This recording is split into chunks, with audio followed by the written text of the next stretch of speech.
how did you go about building your business, and how did you think about building your business, especially, year one, year two, as someone that, again, you didn't have a sphere, but that's always the common thing people tell you to go do, right? And work your sphere, go network. How did you do it? The wrong way, in my opinion, and the wrong way for me, I should say, because I know that there's, again, several different ways and several different journeys and paths that one can take. So I essentially started to buy Zillow leads. I got a few close transactions under my belt, and so I was able to generate some income. And again, my wife was supporting our lifestyle, so I was able to reinvest what I closed into my business. And I understand that there's a lot of agents out there that don't have that benefit. So I'm fortunate, and I'm very grateful for my wife and her support going through that journey. But I bought a lot of Zillow leads and started to see a lot of buyer transactions take place.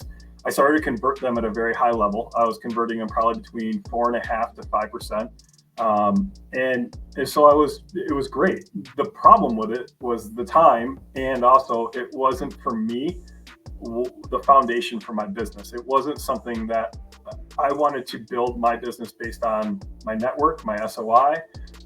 So as my SOI continued to grow from past clients, I was also out there trying to grow my SOI, or my sphere of influence, through networking and things like that, and events.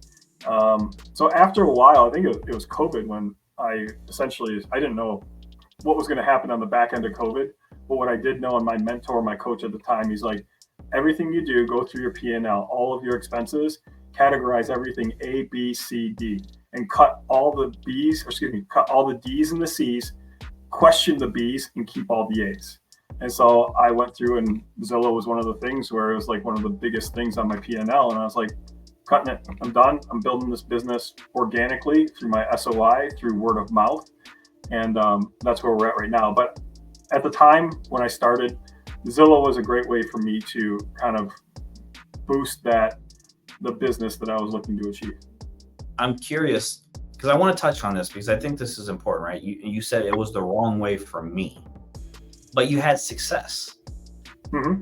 So why was it the wrong way for you? And this is why I love having different agents on here, right? Because I built my business only with internet leads, right? And Yeah.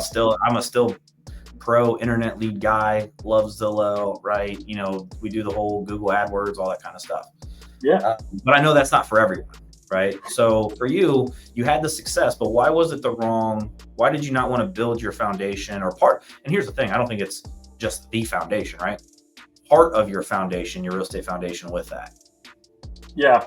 The biggest part of the whole equation was time, right? I was getting very frustrated. It would be a Saturday at 3 p.m. and you get that notification from Zillow. You're like, hey, this person's looking at this property, follow up with them immediately. And there's two couples with my wife, and we're, out on the back porch having a drink. And I'm like, I gotta go take this call, right? Because that's what leads to the 5% conversion, right? You gotta be the first agent in, and then you gotta be the first agent to open up the door for that lead. Yeah. And then on top of that, they're not even loyal. All they want to do is just see the house. And after they see the house, they may not even be A buyers. They may not even be B buyers. They're just kind of out there looking. But you got to qualify them, and you got to go through that process. And they're not even loyal to you. You haven't even added enough value to them yet in the transaction or throughout the process for them to stay loyal with you. So I found that it was just, even with the high conversion rate, it was still very inefficient for me. And I found that the SOI lead is someone that I'm really not competing against other agents. I mean, sometimes you will have to still compete for their business, right? But the trust is already established. They're either finding you on social media platforms that you're marketing to, but it's a much more pleasant experience for me. As I was continuing to grow my team too, I realized that the conversion rates were falling, and my ROI was not as great as what it was when I was a solo agent practicing following up with these leads over and over again. Yeah.